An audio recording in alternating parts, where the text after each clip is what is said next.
The government of the people, by the people, for the people, shall not perish. Of the people, by the people, for the people.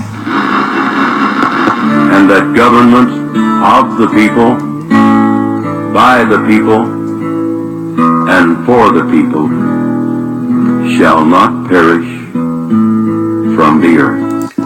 Good Tuesday evening, everyone. Chris McDonald on October the 11th, 2016. Mac Files number 24.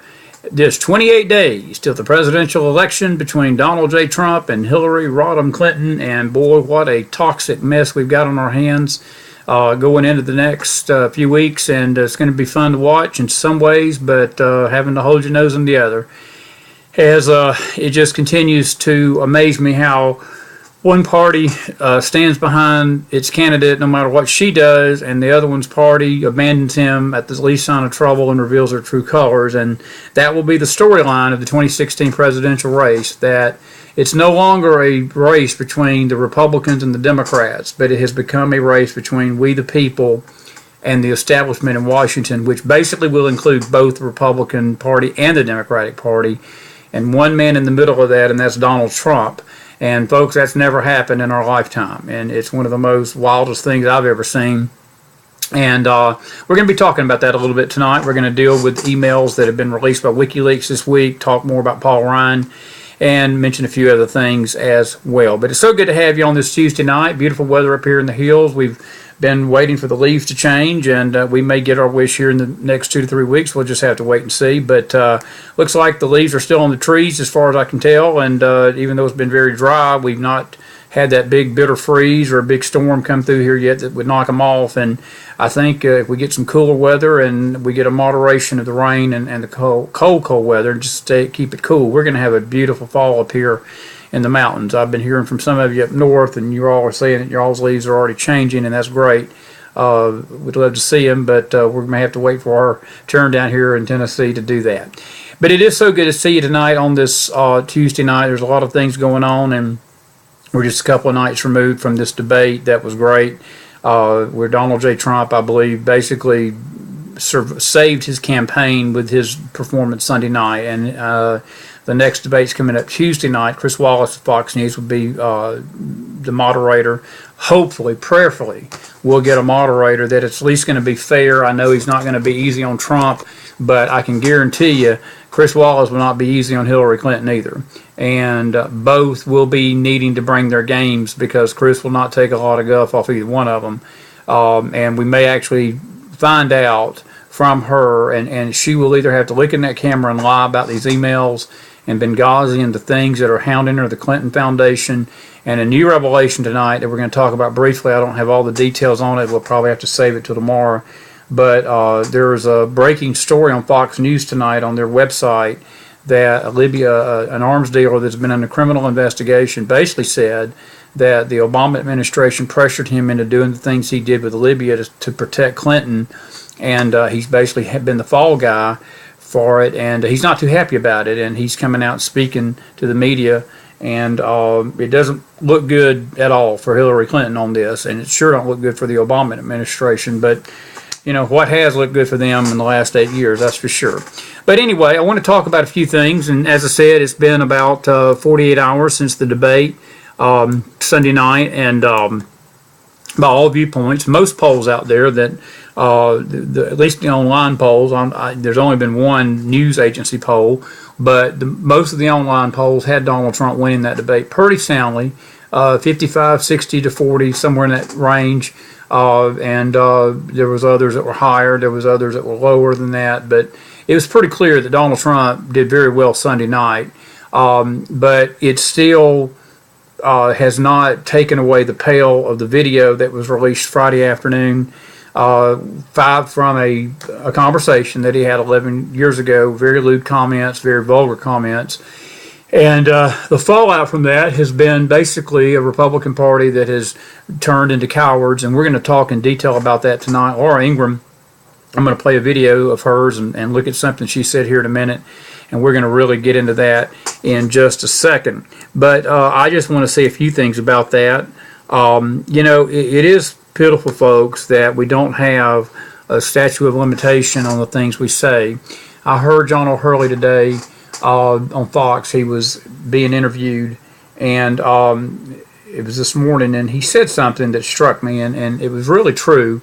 And what he basically said was, he said, when we all of us out here, we have private conversations. We have conversations with people that we don't want that to get out in the public stream, and we all have those.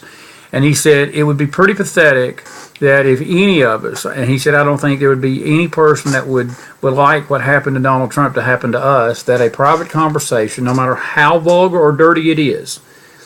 And folks, again, you can become the grammar police, you can become the throne stower and the moral high ground person and say, well, I'd never talk like that. And if you never talk like that, more power to you, and we salute you. We do. I mean, we're glad that you're of such high moral character that you would never do anything like that. But even though you may not talk like that, you better be careful how you throw a stone at Donald Trump about the way he conducts his business. But that's really not the story to me. The story is that somebody released a tape coordinating it in tow to basically make Donald Trump look bad, to bring his campaign into a bad light. And there was rumors coming out late yesterday into last night, and even today, that the source behind of it is a guy by the name of Dan Senor, and his wife is actually the former CNN, NBC reporter, Cameron Brown, who is not a raging conservative. She's way on the left. She's a left-leaning journalist.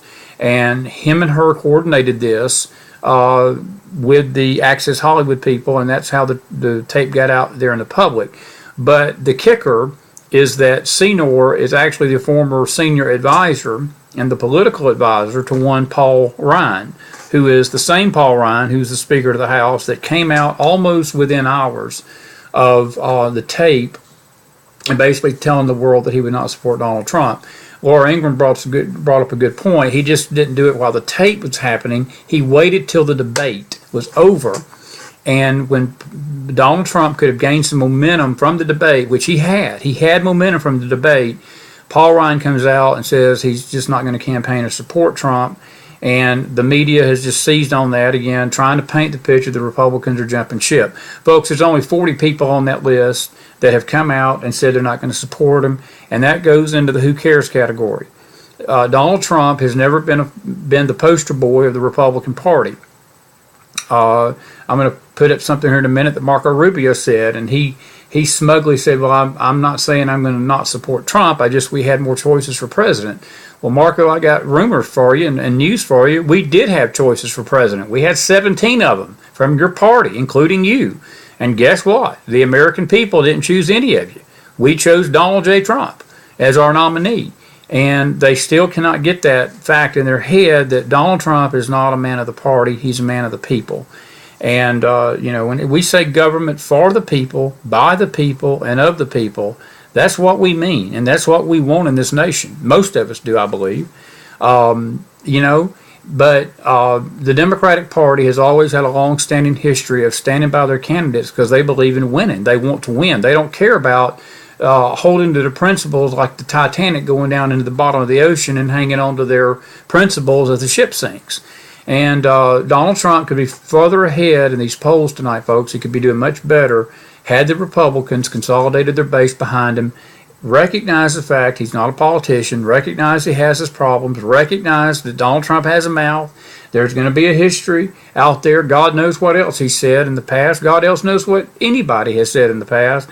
It's going to come out probably before the next 28 days are over.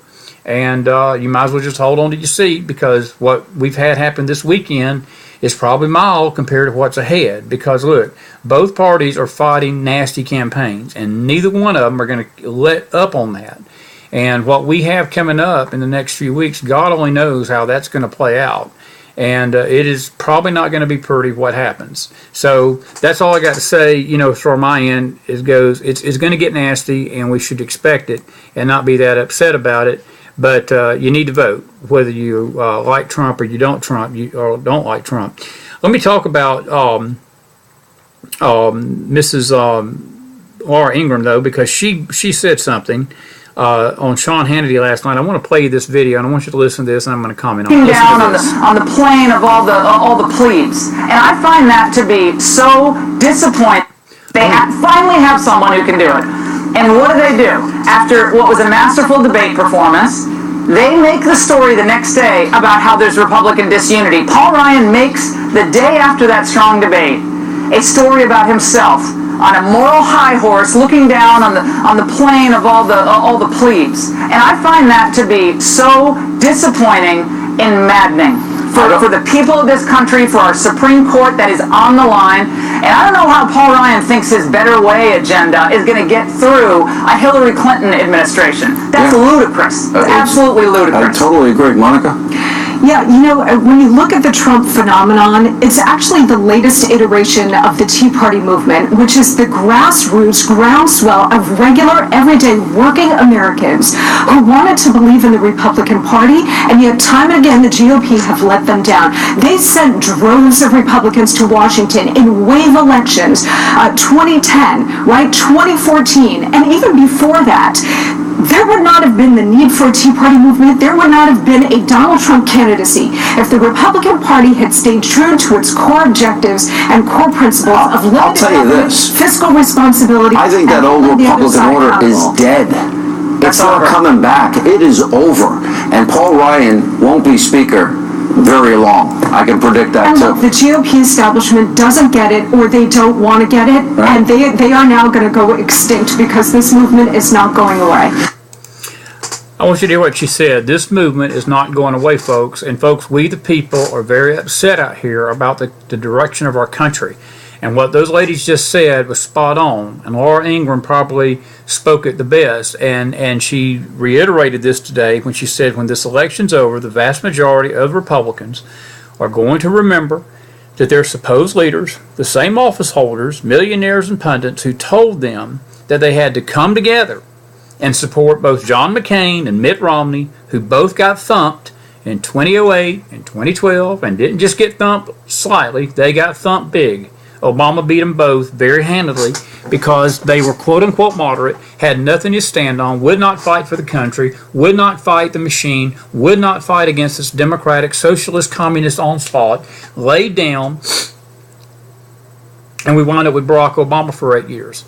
And the same establishment now is refusing to do the same for Donald Trump, because a lot of them have tried to take this moral high horse, and this video gave them the reason that they've all been looking for to get off the Trump train anyway. And folks, they never were on it to begin with. But I'm going to make a few comments, and I'm going to move on to these WikiLeaks things. If the Republican Party wants to continue to exist in the condition that it's in, if it don't change course soon, and Reince Priebus is trying to do damage control, but Reince Priebus does not understand, when he gets on television and tells us, the people, that the RNC still has Donald Trump's back, actions speak louder than words. And the RNC has done nothing to show us that they've got Donald Trump's back.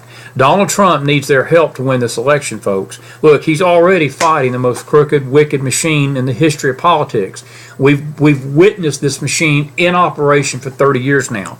And this is a nasty, nasty bunch of people that Donald Trump's coming up against. And he's finding that out the hard way. He really is.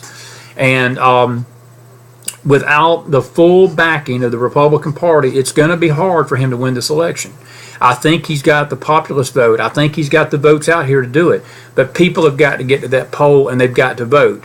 And, that's not even taking into consideration what's coming up in these next 28 days. It's not even figuring in her side and what the people on her side are going to try to do, and the voter fraud and all these other things that are out there. And I was on Twitter today. I've got another video I'll play tomorrow about voter fraud, and there's a guy in upstate New York, a Democrat, that basically admitted that they're stuffing these ballot boxes. Election's not even begun yet, and they're already the fraud machine is already in play in many states, and it's just a scary thing. And again, Laura brought up the point about the Supreme Court.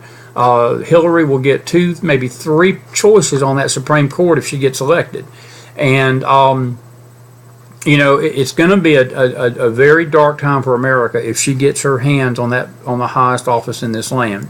But again, it's just hypocrisy, folks, and it's what's driving us crazy out here as far as the double standard that the Republicans are using. How they wanted everybody to come together and support their moderate losing candidates of John McCain and Mitt Romney. But now we've got somebody that's really fighting for the country, and they don't want to support him. And as Mike Huckabee said this afternoon on Fox, or this morning I guess is when he came on, I saw the clip a little bit later this afternoon, he made the comment, he said the Republicans are just as scared as the Democrats that Donald Trump's actually going to win. And I believe that. I do believe that. And this comment here made me laugh tonight too. And again, this is Marco Rubio tonight, and he blows me away with his stupidity with his statement. He says Rubio's going to support him, but he wishes we had choices for president. And again, I'll say what I said a while ago. We did have choices for president. We had 17 of them. We had 17 Republicans that tried to get the Republican nominee, and not one of them put a glove on Trump over a year and a month. And I mean, they got their candied butts handed to them, including little Marco. And, the way I look at it is this. The American people spoke. The American public spoke. And the same American public that spoke is the same American public that's getting ridiculed by the establishment of the Republican Party. The Jeb Bushes, the Paul Ryans, the Mitt Romneys, the Glenn Becks, the Eric Ericksons, these evangelicals. I heard tonight, somebody told me that Beth Moore, the Christian lady teacher, came out tonight and was just so distraught over the Donald Trump revelation, but not one time in her speech, not one time in her diatribe against Trump did she look into that camera and say, and I'm also upset about what I've heard of Hillary's diatribe and vulgarity and ugliness and hatefulness and view for this nation.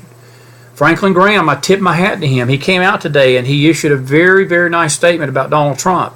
He said, he said, I can't justify his comments like most people have.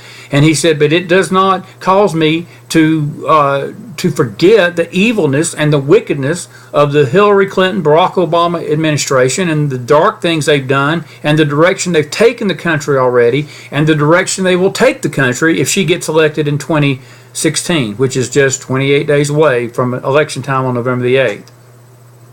And while not condoning Trump's actions, Franklin Graham said, we must forgive him and move on as a nation and realize that nobody's perfect and that we cannot hold something against somebody 11 years ago and then make that as a blanket policy as who they are today, because most of us folks change. And I really believe and truly believe that Donald Trump is not the man that was in those tapes today. He may have been that way 11 years ago, but today I don't think he is.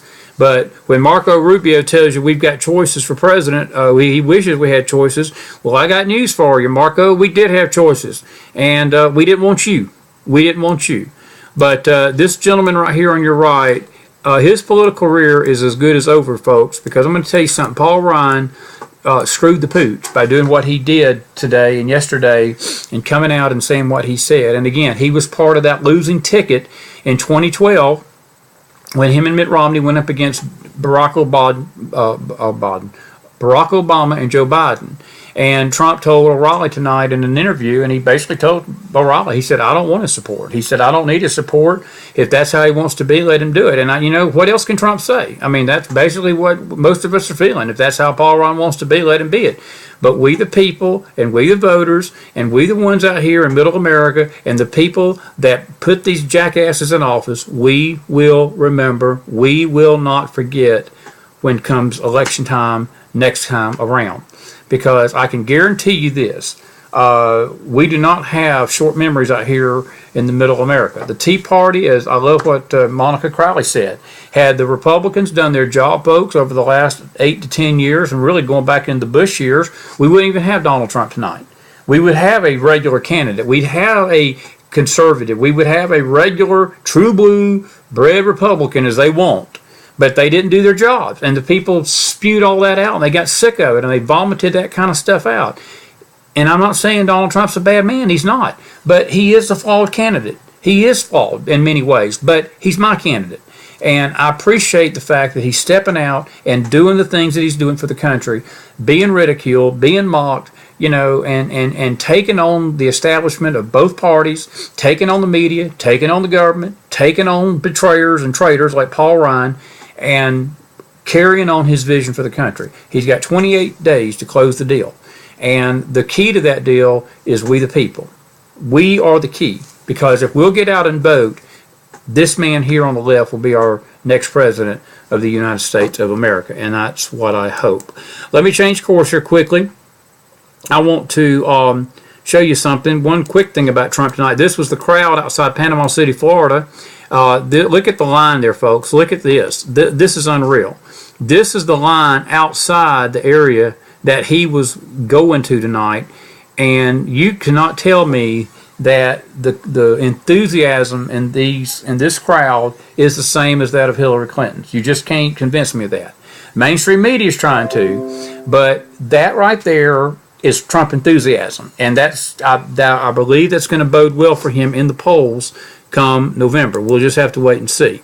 But I want to just talk about these WikiLeaks emails, and I'm going to make this real quick. I'm going to do it in sort of a point-by-point purpose, and then I'm going to go from there. I'm going to list them individually, 6 main points of the emails that we dug from today, and we'll talk about them briefly. This first one of these emails basically showed that the Clinton campaign willfully and knowingly withheld evidence from the FBI. Look at this highlighted statement here. It says, this statement could be read to imply we turned over the thumb drive and server to the State Department, which we didn't. There they go again, misleading, devious, non-transparent, tricky, etc. I would recommend saying to the Department of Justice. In other words, they were trying to tell their operatives, these are the things that the people are going to say, just be on the look for this, but it clearly tells you that they didn't turn in stuff they should have turned in. But guess what happened to Hillary Clinton for not turning in evidence that she should have turned in legally? Absolutely zilch. Nothing has been done to her because of a corrupt justice system. But the WikiLeaks email shows that. This is another disturbing thing that came out in these emails today. Very, very disturbing here. And this goes back to the pay-for-play situation at the Clinton State Department. I'm going to make myself a little smaller here. And I'm going to get Mr. Donald out of the way just for a second, and then so we can look at this, and then we'll bring us both back up. And I want you to look at this over here, folks. This is some major stuff. Basically, in the emails here, and I can't bring up the blue highlighted areas big enough, so we just basically made it in red here that during the time that Clinton's State Department was directly funding Saudi Arabia, and they were getting funds from Saudi Arabia in the tune of $10 to $25 million donations into the Clinton Foundation. Saudi Arabia was funding ISIS. They were funding ISIS. And they basically, this was written by Hillary Clinton. Looks like this email is dated in 2012, and that would have been the time she would have been State Department. She was basically providing clandestine, they were providing secret funding while Clinton was giving them special favors in the State Department, knowing that without saying anything or even addressing it or even making it a public issue. She was getting funding directly from nations that she knew was funding terrorism. So when Donald Trump basically lays at the foot of the Obama administration and the Clinton State Department that the ISIS was formed during that time, WikiLeaks today pretty much confirmed that, because they were funneling money into nations, and nations were funneling money into her that were funding terrorism. And Saudi Arabia has never been our friend. They never will be our friend. All righty. That's the same one. Let me go back up here, because it gets better. It gets much better.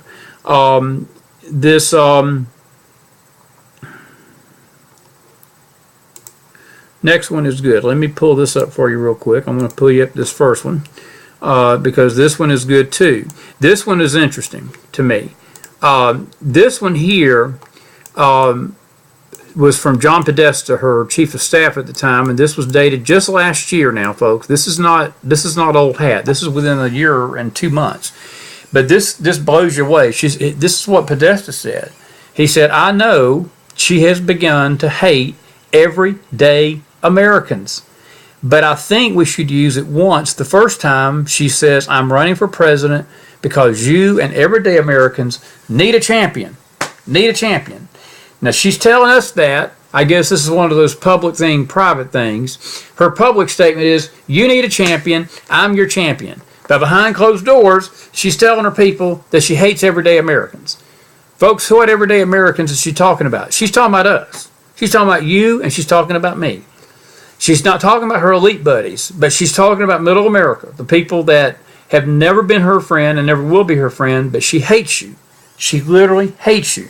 Donald Trump said that at the debate Sunday night and got excoriated for it. But that is the truth. And then another one. This was another one that came out on the WikiLeaks thing today that was very disturbing. We're going to do 2 of these, and then we'll call it a night. 2 more. This is another WikiLeaks thing. This showed that the campaign was in touch with DOJ officials regarding the email litigation, which is a no-no. You're not supposed to be doing that as a campaign. This was dated May 26 of 2015. This was last year during the time that all this was getting steam. This was right before her public comments about it. But they had already been feeding the DOJ information, trying to get them to stay off and lay off of her. And that pretty much is what happened. And they did not make any kind of effort to indict her, even though everything pointed to the fact that she was criminally, not just recklessly, but she was criminally wrong in doing what she did with those emails. But this one here is also an interesting one that we found out today about in the emails. It says, Clinton says vetting refugees is impossible. I wish I had more time to talk about this, but it's basically what she's telling us is the same thing that everybody in the world is telling us, that we can't vet these Syrian refugees coming into America, even though Hillary Clinton is telling us publicly that she's wanting to increase it by 550%. But her own emails confirm, and this was dated May of 2015, that she believed even last year that we can't vet the people that are coming into this country. But that's how crooked and that's how wicked and that's how stupid Hillary Clinton is, to make us believe that she, again, is telling us the truth and she's got the best interest of the country when she says that we're going to increase this by 550%. So that's that. And again, I just I don't know what how much you can get for that. I want you to how much more clear you can get on her thing. Let me get these off because I want to play a couple of videos and then I got to get out of here tonight. It's getting late here in the east. We'll have to come back and pick this up tomorrow. But I do want to play a couple of just a couple of videos. This one's a good one. Listen to this. Is from 2008 when the Obamas was running against the Clintons. We're running against Hillary Clinton. And this is what Michelle Obama had to say about Hillary Clinton in 2008. I found this drop on the floor funny tonight. Listen to this.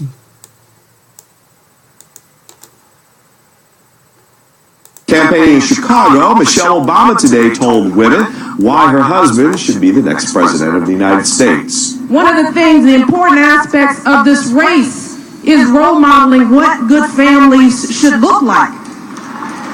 And my view is that if you can't run your own house, you certainly can't run the White House.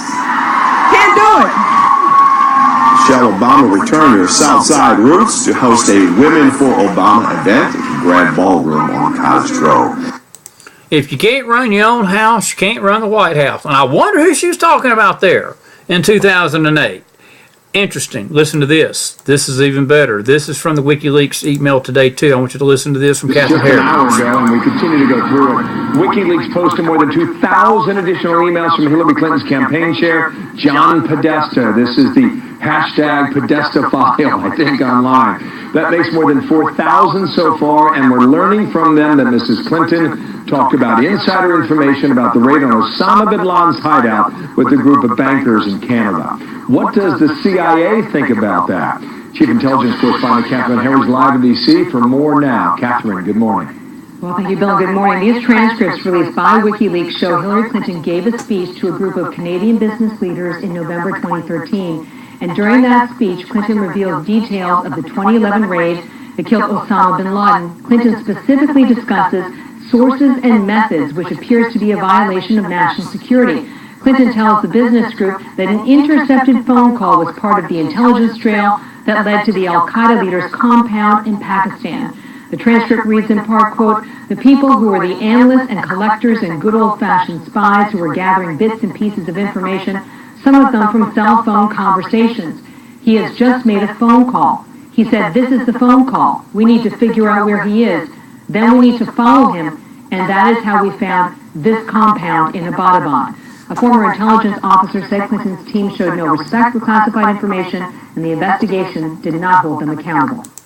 She showed no respect for classified information. No respect for classified information. But yet,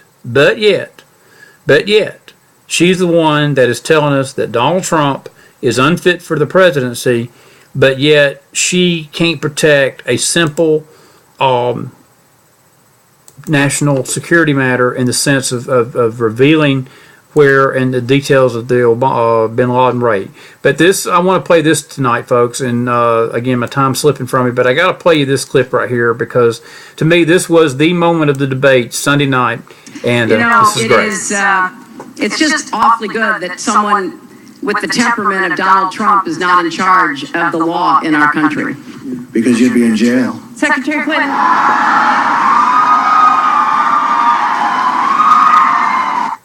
I got to play that again. That to me was priceless. Listen to this, folks. You know, it's just awfully good that someone with the temperament of Donald Trump is not in charge of the law in our country. Because you'd be in jail. Secretary Clinton. I'm sorry for laughing, folks, but looking at Trump's face and looking at her face when he said that, I don't think anybody in the world could have predicted that he would come back with that comeback. And we may have to use that as our opening line. There's t-shirts out today because you'd be in jail already on the internet. I wish we had more time tonight, folks. I'm going to have to save the video of the young gentleman tomorrow for the next podcast, and this, we're going to get more into these emails and talk about some other things tomorrow.